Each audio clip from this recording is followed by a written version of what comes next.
Hindi cinema की मशहूर और खूबसूरत अदाकारा माधुरी दीक्षित ऐसे ही लोगों की धड़कन नहीं बनी, बल्कि किस्मत और मेहनत से उन्होंने ये मुकाम हासिल किया।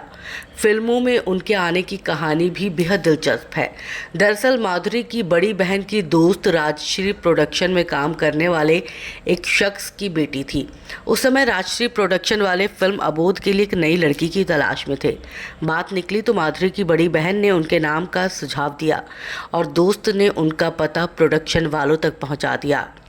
12वीं के एग्ज़ाम खत्म हुए थे और गर्मी की छुट्टियां थी। एक दिन अचानक राजश्री प्रोडक्शन की कास्टिंग टीम माधुरी के घर पहुंच गई। जैसे ही घर वालों को पता चला कि वो लोग माधुरी को फिल्मों में लेना चाहते हैं, तो घर वालों ने इससे साफ इनकार कर दिया। वो नहीं चाहते थे कि माधुरी फिल्मों में काम करे। प्रोडक्शन के लोग माधुरी को फिल्म में लेने का मन बना चुके थे। ऐसे में उन लोगों ने माधुरी के परिवार को प्रोडक्शन के दफ्तर बुलाया, जहां बहुत देर समझाने के बाद उनके परिवार वाले राजी हो गए। माधुरी ने फिल्म साइन तो की, लेकिन वो उस समय तक हीरोइन बनने में कोई खास दिलचस्पी नहीं रखती थी। गर्मी की छुट्टियों में फिल्म अबोध की शूटिंग खत्म कर माधुरी ने कॉलेज में एडमिशन ले लिया। कॉलेज में एडमिशन लेने के बाद 10 अगस्त 1984 को माधुरी की फिल्म अबोध रिलीज हुई। फिल्म तो बॉक्स ऑफिस पर फ्लॉप साबित हुई, लेकिन गौरी का रोल कर माधुरी ने कई फिल्म मेकर्स का ध्यान खींच लिया। यही वजह रही कि उन्हें लगातार फिल्मों के ऑफर मिलने लगे। ये देख माधुरी ने भी कॉलेज की पढ़ाई अधूरी छोड़ दी और फिल्मी करियर को चुन लिया। सबसे पहले माधुरी ने 1985 की फिल्म आवारा बाप साइन की। इस फिल्म में राजेश खन्ना और मीनाक्षी शेषाद्री लीड रोल में थे, जबकि माधुरी का साइड रोल था। फिल्म आवारा बाप की शूटिंग कश्मीर में हुई थी, जहां उसी समय सुभाष घई की फिल्म कर्मा की शूटिंग भी चल रही थी। शूटिंग वाले सीन के लिए सुभाष घई को एक लड़की की तलाश थी जो डांस करना बखूबी जानती हो। इस बीच सुभाष घई के हेयर ड्रेसर ने उन्हें माधुरी की कुछ तस्वीरें दिखाई और बताया कि वो बेहतरीन डांस करती हैं। सुभाष घई ने समय गवाए बिना तुरंत माधुरी को सेट पर बुला लिया, क्योंकि वो भी कश्मीर में ही आवारा बाप की शूटिंग कर रही थी। सेट पर सुभाष घई ने माधुरी की मुलाकात सरोज खान से करवाई, जो उस गाने की कोरियोग्राफर थी। सरोज खान ने बिना झिझक तुरंत माधुरी से कहा कि वो उन्हें छोटा सा डांस करके दिखाए। माधुरी ने कर्मा फिल्म के सेट पर ही डांस का नमूना पेश किया और उन्हें गाने में कास्ट कर लिया गया। गाने में माधुरी को महज एक ही लाइन दी गई, जो उन्होंने महज 2 टेक में ही पूरा कर लिया।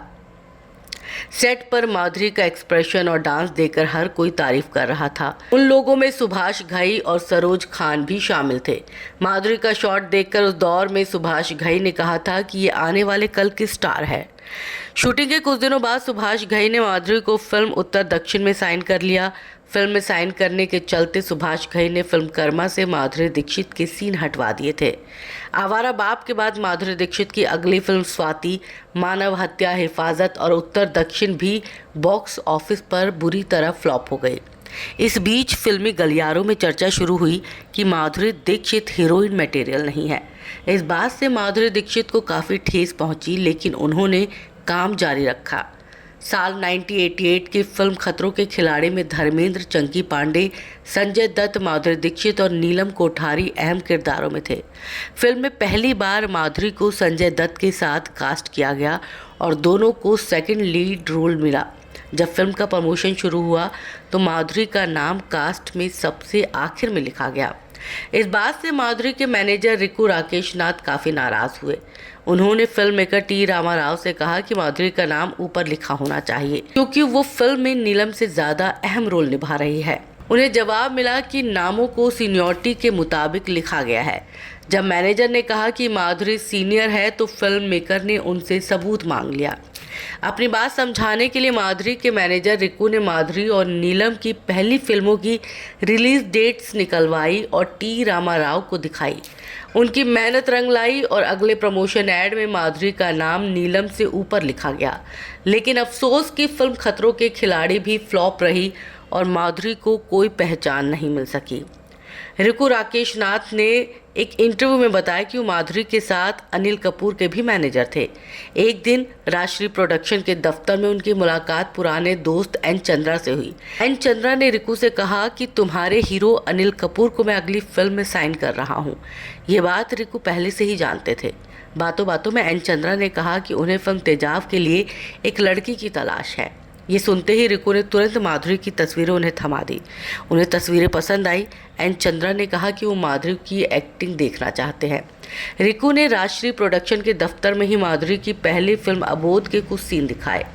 अबोध में कम उम्र की दुल्हन बनी सीधी सादी माधुरी के रोल से इम्प्रेस होकर एन चंद्रा ने उन्हें कास्ट करने का मन बना लिया। 11 नवंबर 1988 को फिल्म तेजाब रिलीज हुई, जो एक ब्लॉकबस्टर साबित हुई। फिल्म रिलीज के समय माधुरी दीक्षित भारत में नहीं थी। उनके मैनेजर ने उन्हें कॉल पर बताया कि तेजाब ब्लॉकबस्टर हो गई है। ये माधुरी की पहली ब्लॉकबस्टर फिल्म थी। जैसे ही माधुरी भारत लौटी तो एयरपोर्ट पर उन्हें देखने वालों की भीड़ इकट्ठा होने लगी। कई लोग माधुरी का ऑटोग्राफ लेने पहुंचे। पहला ऑटोग्राफ देते हुए माधुरी को एहसास हुआ कि पहचान मिलने के असल मायने क्या है।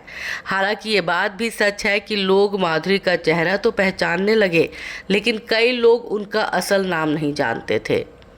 एक इंटरव्यू में माधुरी ने बताया कि कुछ बच्चे उनके पास ऑटोग्राफ लेने आए। जैसे ही उन्होंने अपने नाम का पहला अक्षर एम लिखा तो उस बच्चे ने अपने दोस्त को दिखाते हुए कहा, देख एम लिखा है, कहा था ना कि इनका नाम मोहिनी है।